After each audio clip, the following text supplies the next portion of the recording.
No one knows what the future holds, but if a new house is in your future, I can help from a safe distance. I'm Nick Acosta, your downtown expert, and I'm hosting safe and sanitary open houses. Nothing is different except for temperature checks at the door and masks are required. But it still smells like there are fresh baked cookies in the oven. So come on by one of my safe and sanitary open houses, and I'll say welcome home from 6 feet away.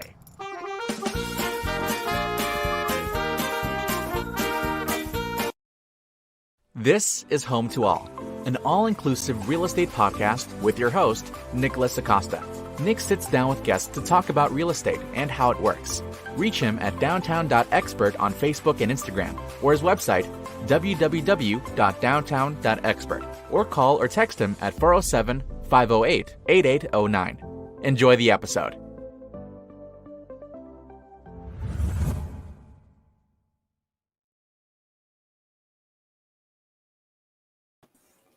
Hello, everybody. Good afternoon. This is Nicholas Acosta, your host of the podcast Home2All, all-inclusive real estate podcast, coming to you from St. Pete, Florida. Mike with Blanchard Insurance. Mike, how's it going over there, sir? Good. How you doing, Nick? Doing well. Welcome to. It's been a while, but it's there's justice for a while. It's been a while, and we'll talk about that and related to a mold claim of mine that I'm going through. How do you guys deal with that over there at Blanchard Insurance, or what do you recommend to your customers when they buy insurance policy? Well, good question. And I know we've talked about this off camera, and we were kind of, since we're involved with the claim that you have going on now with your new home. And I've always said, and you've heard me say this, that second to fire, water is almost just as bad.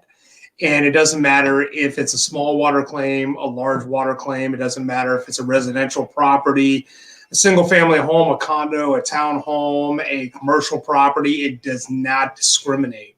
And there's a couple of factors that really play into that. Number one is most water claims actually are kind of slow drips. They happen over time. Nobody really knows about it, especially when it comes to commercial properties, and I'll get into a few examples in just a second. But there a lot of times it's slow, and a lot of times people don't figure out what's going on. Sometimes for 24 hours, even a couple of weeks, even a month or a couple months at a time. So that's a huge factor. Number two, the humidity in Florida keeps things naturally wet, even though we have some of the best HVAC systems down here in Florida to stay cool during the summer. We are the most humid state, and water does not dry up. Water sits. And number three, people do not realize that the inside of your home, and you're going to attest to this, is like a sponge. It soaks up water. It's not the masonry on the outside. It's not the siding of your house. Everybody's got drywall inside. They have laminate floors. They have, even though they're water resistant, water gets underneath them, buckles them up. But your home is a sponge, and you can literally lay water on a floor, about an inch of water, and within 24 hours, it's soaked up all the way to your ceiling. To give you and when I was talking about that slow drip, a couple of examples of where we've seen that, I've seen that especially on commercial property, is one time one of the worst claims we had was a building that we insure and we help out. I kind of managed the insurance on, and we had a water fountain that had been leaking over a period of a weekend, and it probably cost in excess of about $25,000 worth of damage just to the area where it leaked. And it had leaked actually down to the first story. It's a 3-story building, leaked down to the first story. And I mean, the ceiling was caved in by the time we came in on Monday morning to a doctor's office on the first floor. So that gives you an idea of how much water can come out over a period of time. And we've seen that on condo. Generally, you see a lot of that involving in like condos, like say, for example, you have a investment condo at the beach or a secondary residence, and you don't use it all the time, and you come out, let's say a month later, and your next door neighbor is not using his, and his toilet backs up and starts flooding down to your unit. And guess what? You walk in on a Friday evening, saying this is going to be a beach weekend, and you're having to deal with that. So that's, from our perspective of what we see a lot from. And like I said, I mean, it's as bad as any kitchen fire that we see. Water damage is right up there. Oh no, I completely agree with that. I'm going to show you everybody that's watching today an example of what my house looked like for a while and what it looks like currently today.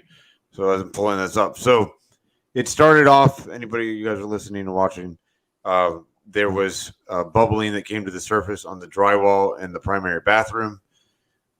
First, I thought it possibly was a roof leak, maybe around the flashing. I had the roofer check it out, not a leak there because they tested it. And then it turned out to be, like you were saying, Mike, it was a copper pipe that had been sweating for a very long time, in addition to the heat from the sun hitting the blocks. And this is what the bathroom looks like today. And you can see the pipes there, the copper pipes. And they said it was the hot water pipe that was sweating.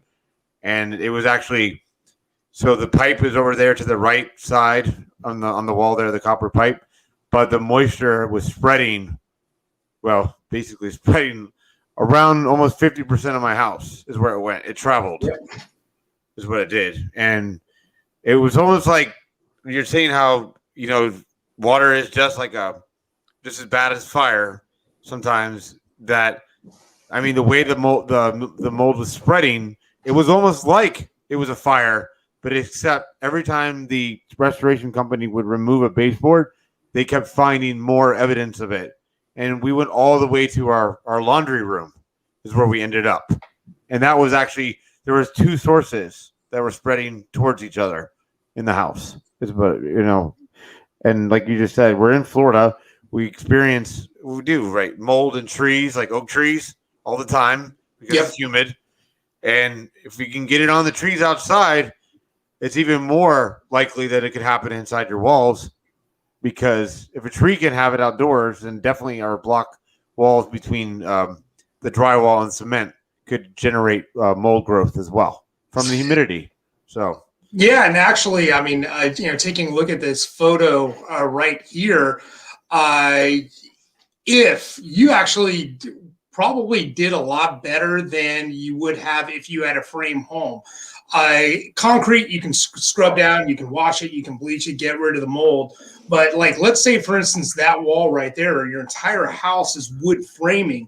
Usually when we see water claims that involve, this magnitude with the mold, then you're scrubbing down, the 2x4s, you're scrubbing down the trusses, you're scrubbing down everything else. The framing of the house gets black mold on it and gets everything else. So then sometimes it's so bad over long periods of time that the reconstruction companies, the renovation companies have to come in and actually cut out some of the framing in your house because the wood has just been compromised so much. So if you can imagine, what you're going through, think of how it would have been if you would have had some type of frame style home. And, that's very synonymous with older homes. You live out near the beach where a lot of the homes, even some of the older homes, are built with concrete. But when you're talking about, an old home in, let's say, downtown Sanford, one of those old historical homes, or downtown Thornton Park or College Park, imagine that. And then it's just like you're actually ripping off the side of the house at that point in time. Yeah, no, I completely agree with that. And the house I had before years ago was a bungalow from the 1920s. That was all frame. And I can see what you're saying. They had a very tedious task to take care of a house that was made out of block.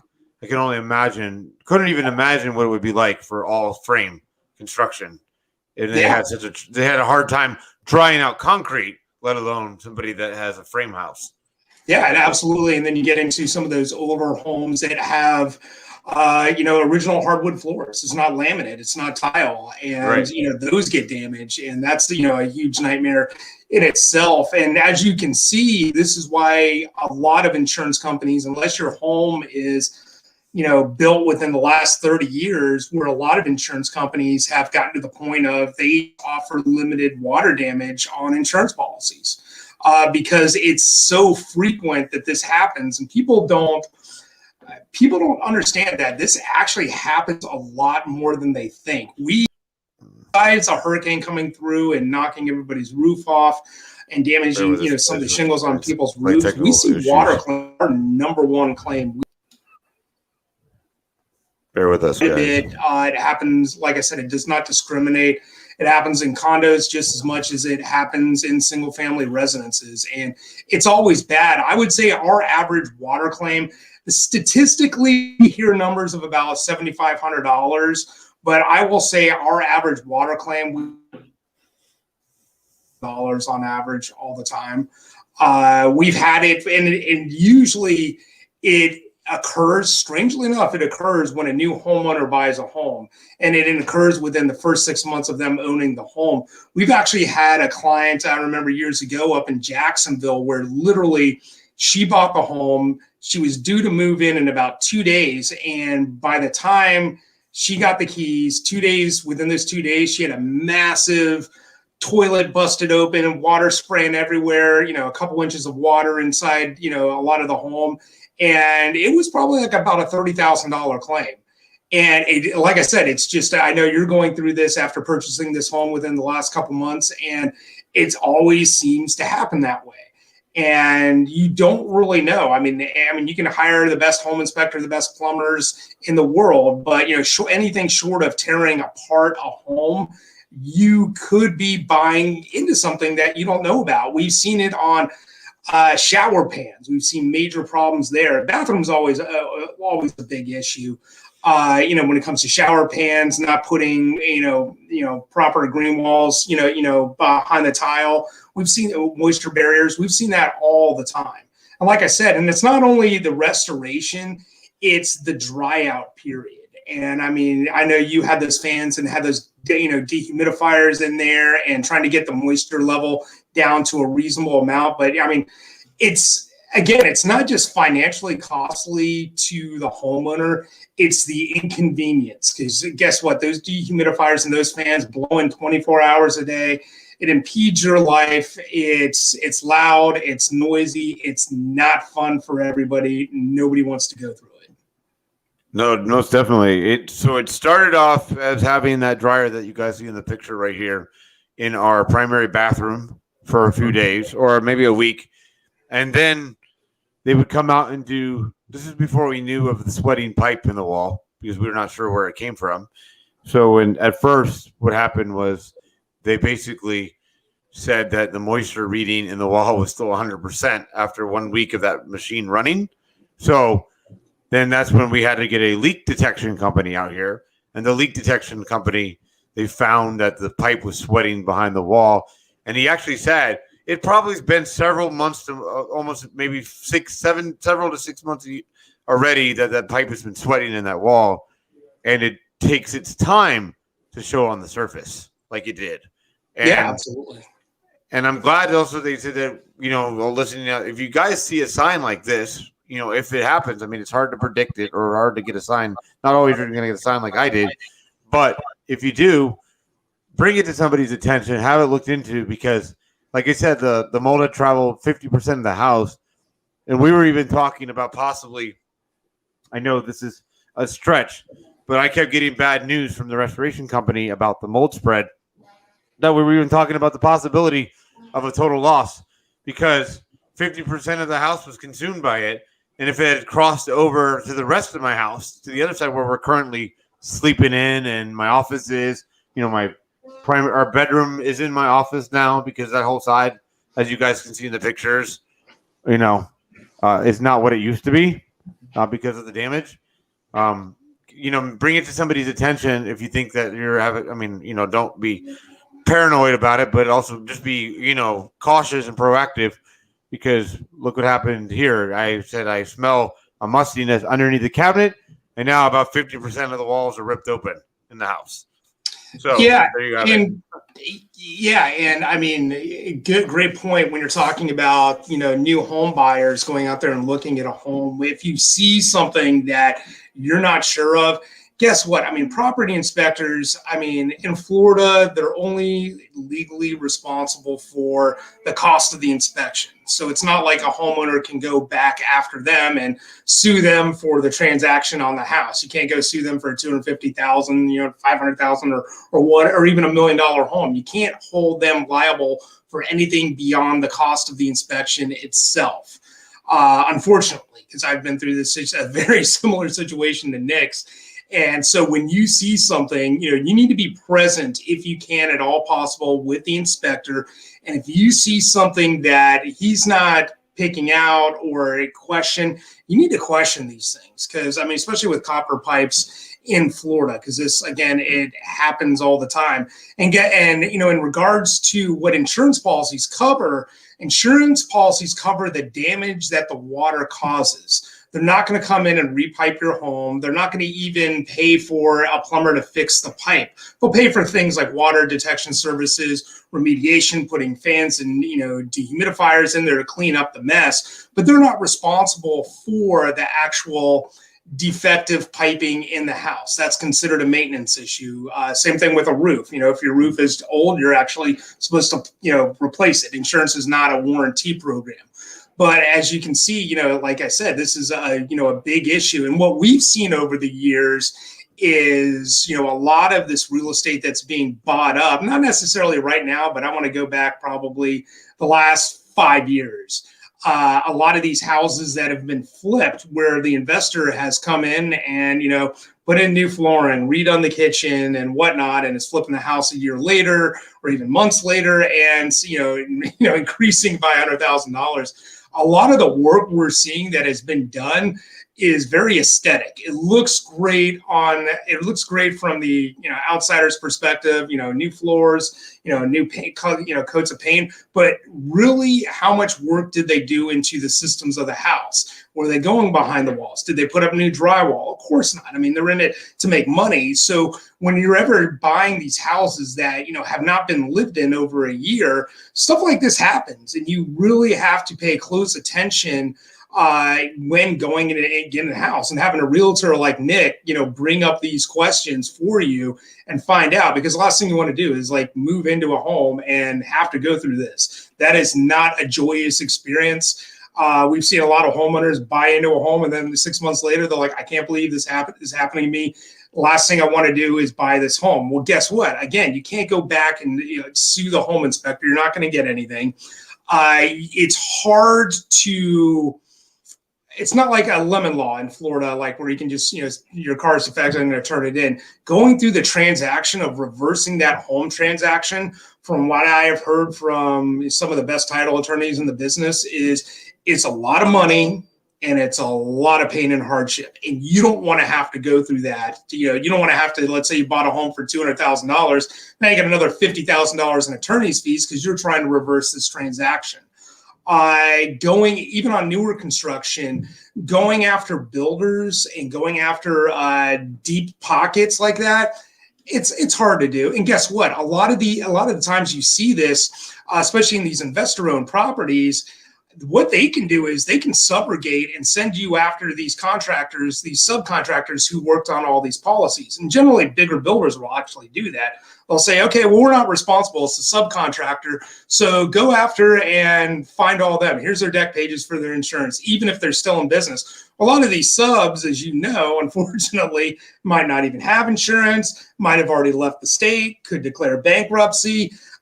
You hear this all the time. So again, prevention in these cases is the best thing any homeowner can do, because after you go through it and continue to go through it, it's quality of life. It's not only the financial toll. That's what insurance is for, but it's your quality of life that you can't get back.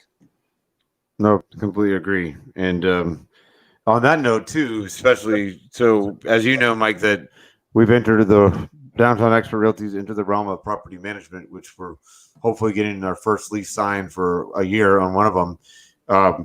I guess that's a good point to bring up here too, that when you go into a property that you're going to list, whether it's for sale or checking these things out, kind of be preventative, or because if, for instance, in my case, unfortunately, when I did do the inspection of the house, like Mike said, nobody rips the walls open, because then the homeowner that owns the house expects you to pay for it to put the walls back.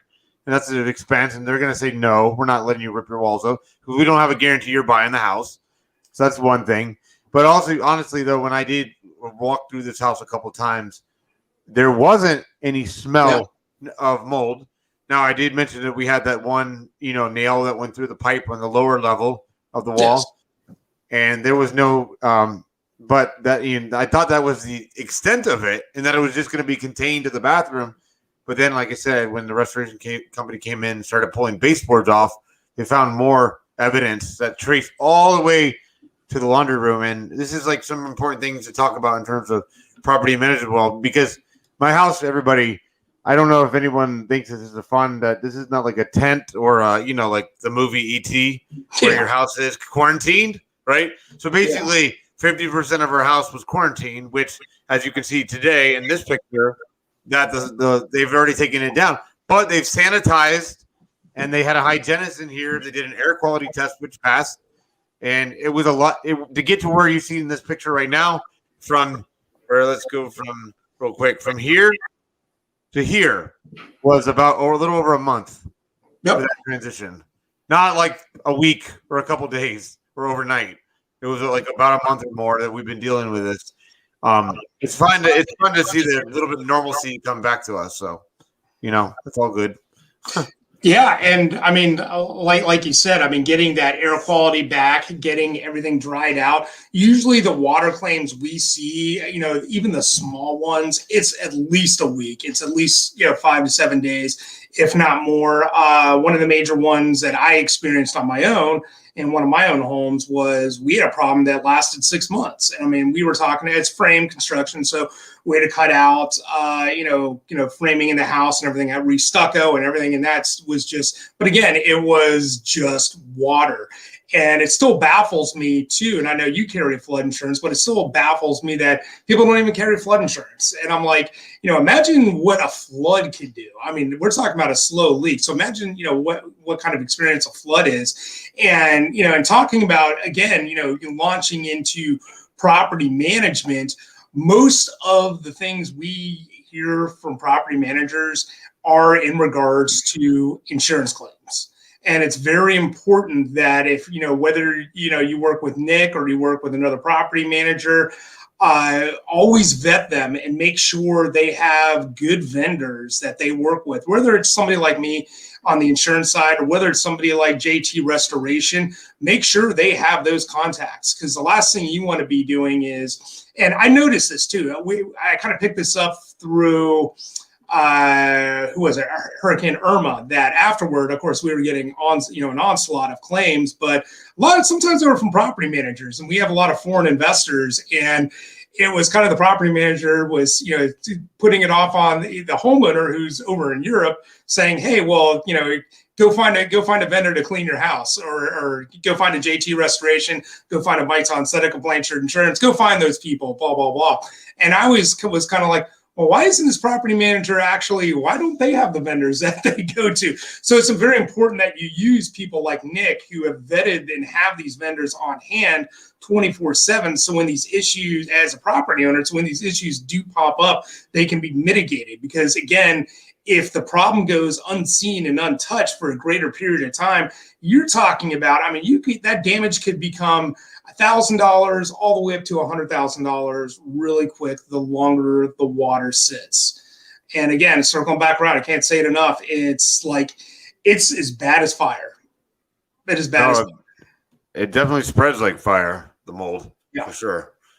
It was getting, like I said, everybody listening, and I know you know this, Mike, the nerve-wracking, because every hour, the restoration company was calling me saying, oh, by the way, I think we suspect there's mold behind your stove. Oh, by the way, in your dining room, your living room. Oh, your other bedrooms, your second bathroom.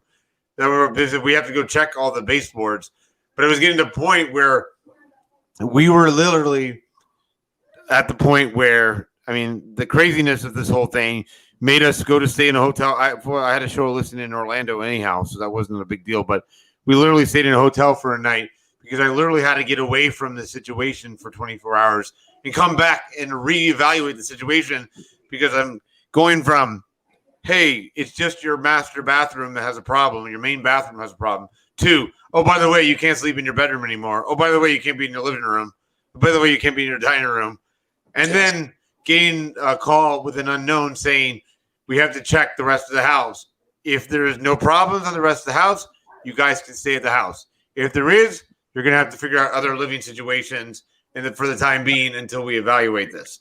Basically, having to rip the drywall out for 100% of the house was what we were possibly looking at one point, because they weren't sure of how far it spread, because they said it had been in the wall. The moisture had been in the wall so long that they were afraid that it spread in the entire house. Like you're talking about how it could be up to $100,000 or more in damages for this house. Yeah, and like I said, I mean, it's gotten so bad in Florida. Like we even see it on hot water heaters. I mean, most insurance companies now are kind of like, hey, if the hot water heater, which is a major claim, I mean, it got so bad to a point where one insurance company was actually on new homeowners, when it's incentivizing the homeowner, they were like, here's $500, go get a new hot water heater, because we're going to have a claim statistically within the next 3 years that's going to be $20,000. So it makes more sense for us to give you $500 now as opposed to $20,000 down the road. So There's a lot of that, but it's gone literally. I mean, when you get into like water backup and sewer coverage, that's why they limit it to $5,000 in pretty much on any insurance policy now. You're seeing more limited water damage. Everybody needs to check their policy and make sure you have never go without water damage. I don't care if it's limited. I don't care. Never exclude it, because stuff like this will happen, and it's a pain in the ass. Again, a lot of the insurance companies, it's gotten so bad. I mean, you have obviously, your 2% hurricane deductibles here in Florida. What I probably see coming down the pipe, unfortunately, is probably going to be a separate higher water deductibles. I mean, they used to have that in the past where it's like, your standard deductible is $1,000, your hurricane was 2%. And then some companies said, well, your water deductible's got to be $5,000 because it's gotten so bad. And a lot of the plumbing in Florida, in a lot of these houses, still copper pipes. I know you see the lawsuits involving cast iron pipes, which is not really that common, but it's more copper pipes. So when looking for houses and whatnot, you got to really look at these things. A hot water heater, how good does the toilet look? Unless you're going to move in and renovate immediately, I mean, you're really susceptible, to these things, and it's the nature, of the biz. And as you can see, I mean, and the most important thing is to get on it immediately. I mean, as soon as, Nick was telling me about this, I was like, let's get a restoration company in there immediately. Even if I have to call the owner of the company, I'm going to get somebody out there. Let's get this assessed. I know it's a pain in the ass. Let's get the blowers in there, the dehumidifiers. Let's get the moisture meters in there and start mitigating this as soon as possible. And I mean, when you have water at 100%, and I mean, these guys are going through with infrared cameras. They're looking at every inch of this house and taking moisture readings. And in Florida, I mean, you want to be below, from what I've studied, is about 9%. 9% humidity is kind of like standard. And usually what they compare everything to is kind of that 9% standard on water. You want to be below 9% humidity, because all homes in Florida are going to have some rate of humidity anyways. And then getting the mold down is especially important. And how they really test that is they test the air quality outside and compare it with what is inside your house. And as soon as they kind of balance those out, you're good.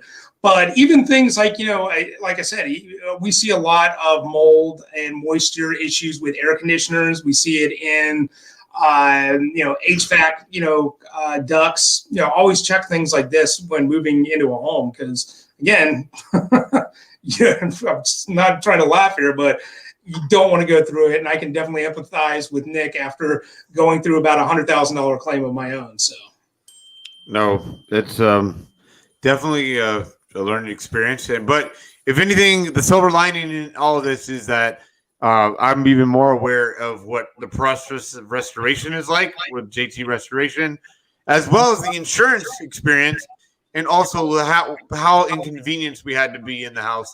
So now I'll be able to pass this experience on to my whether my property management clients when I manage their homes, or even the buyers I work with, even sellers when they go to buy, looking.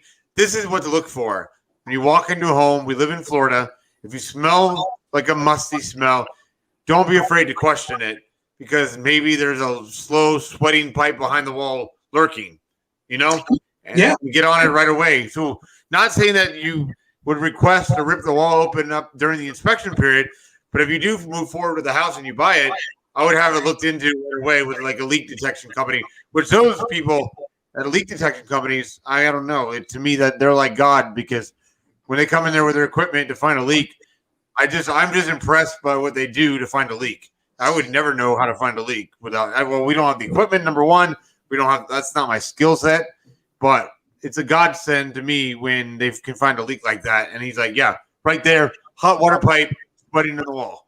Is what they say. Yeah, and again, you're hit the nail right on the head there. We were talking about, an ounce of prevention goes a long ways, and have your home inspector, if he's not going around with an infrared camera and checking the drywalls to check for moisture, require that he does it. If he won't do it, go out and get a remediation company, even if you got to spend a couple $100 to have them come out and take moisture readings, especially where you think there could be an issue, and they will find it. I mean, it's not that hard to find. If you think there's a possible leak in the house, hire a leak detection company, negotiate with the seller, whatever, get them to do it, because again, an ounce of prevention is going to go a long way in these cases. And I always recommend they have new automatic detection systems like you can have installed in your house. It's not so big in Florida. There's still really, because a lot of the companies that are offering it don't even sell homeowners insurance in Florida.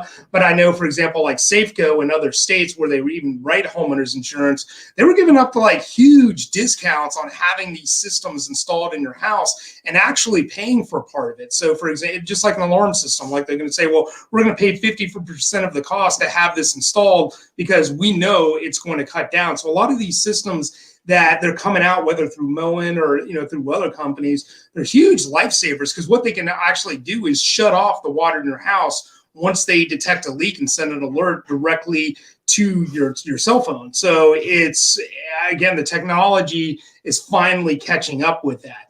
But again, with copper pipes in Florida, with lightning, and everybody knows that, that's, just, it's a matter of time. And statistically, on any home that has copper pipes or any home that, like, let's say is built pre-2000, we expect there to be a water damage claim at some point in time. It's just a matter of time. It could be 5 years, 10 years, 3 years, 6 months. It happens. So be prepared for it. Completely agree. All right, Mike. So we're all good. Wrapping up here for the episode today. So, Mike, just want to say, what positive thing or what do you want to share? It could be about water claims and things like that, because this is important. This is definitely, like I said to you and everybody, that it's opening my eyes. I'm going to definitely look at that leak detection technology. I'm not saying I'm going to buy that or anything like that right now, but I'm curious about it. But that when you guys out there, real estate professionals, when you take your clients out to see houses, add this to your checklist of mindful things to be aware of when they go through the inspection process. But if you smell a mustiness like I did under my cabinet, I would say question it. Definitely question it, because what we thought was limited to just behind the cabinet turned out to be 50% of my house. So yeah, and I mean, a couple points to add on, on a positive note is, companies, there is a difference in different restoration and remediation companies. There are your Surf Pros of the world, and then your JT Restorations of the world. Well, companies like JT Restoration actually work. They are preferred vendors of insurance companies, especially like Nick's insurance companies. Those are the vendors you want to go through, because they are vetted by these insurance companies, not to overcharge, not to inflate. The insurance companies keep them in check. They have a good working relationship with these insurance companies. So, there's no argument going back and forth, like somebody whispering in Nick's ear going like, hey, they're not paying you enough money. And, the adjuster arguing on the other side. That's very important to look for, whether you're working with a realtor, property manager, or even an insurance company. Ask them who the preferred water vendors are, because those are going to save time, save money, and save everybody aggravation. That's one thing. It's also good to have if you have investment properties, have a great property manager like Nick, because like I said, we see these claims all the time, and a lot of the time it's between tenants. And a lot of the things with the property managers we work with are in regards to insurance claims all the time.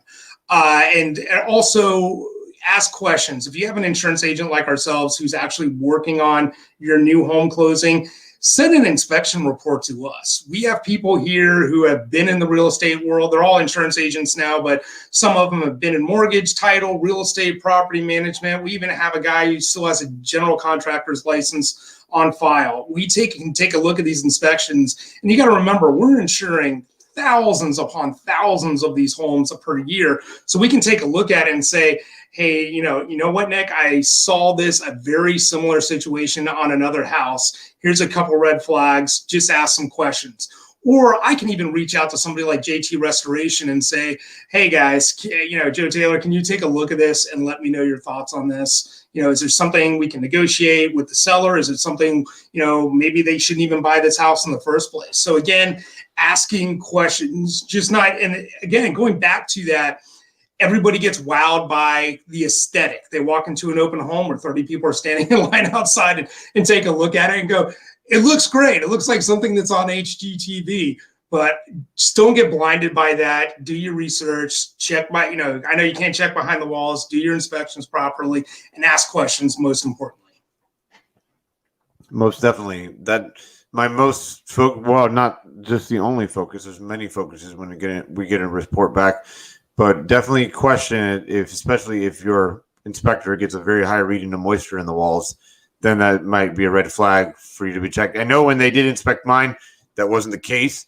But like Joe Taylor Restoration and my plumbing company said that this just started happening. So it probably started happening right when I bought the house, the sweating, and there was nothing they could detect in advance. But if you do get an inspection and they have high readings of moisture in the walls, then you should definitely go one further step and maybe hire Joe Taylor to come out with their infrared cameras or get a leak detection company to verify there's not a leak in the wall.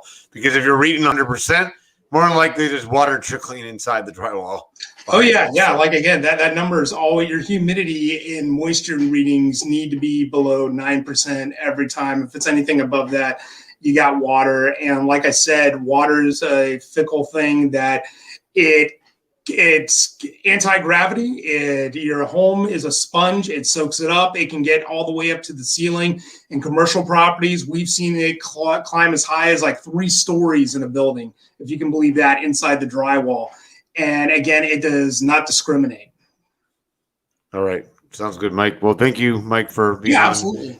And thank you, everyone, for your patience while I got through this exciting, fun time. Sarcastically. No, it's all good, though. And that's the other thing I was going to say, and you can vouch for this, I'm sure, Mike, that, with over there at Blanchard, make sure you have the proper policy coverage, like Mike said before in this podcast and many times on the show, because I have the proper coverage that I'm able to get the 50% of the house that's damaged will be in the next couple of weeks, start the renovation process back to normal.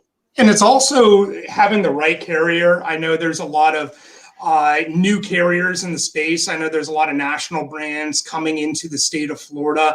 I mean, you have a company that's like, a Florida-based domestic company. I don't like mention, carrier names on here, but when you have a Florida-based domestic carrier who's been in Florida doing business over 10 years, they have seen all this. They have done all this. They have the partners. You got to be skeptical of insurance companies that are, number one, new in business and new to Florida, because a lot of the time they don't know how to handle this. And some of those companies I could have seen coming back to Nick and saying, well, guess what? You just bought this house. It was probably from the previous owner. It's previous existing damage. We're not going to cover it. Nick, you're high and dry. See you later.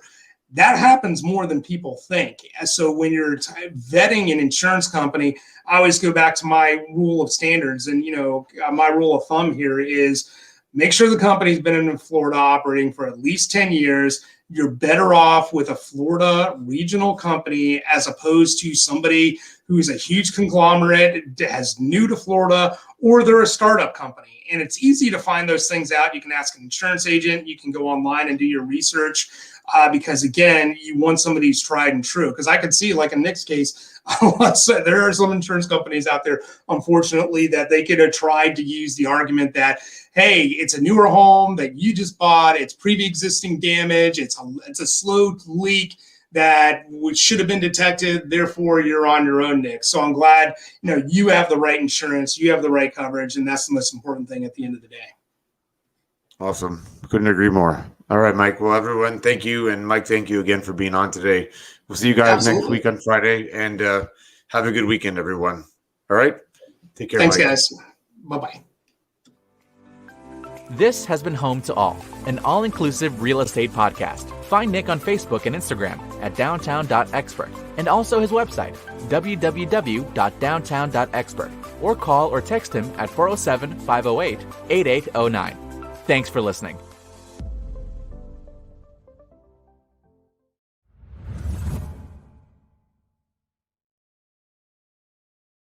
No one knows what the future holds, but if a new house is in your future, I can help from a safe distance.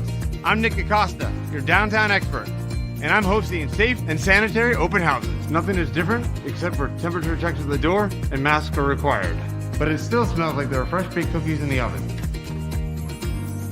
So come on by one of my safe and sanitary open houses, and I'll say welcome home from 6 feet away.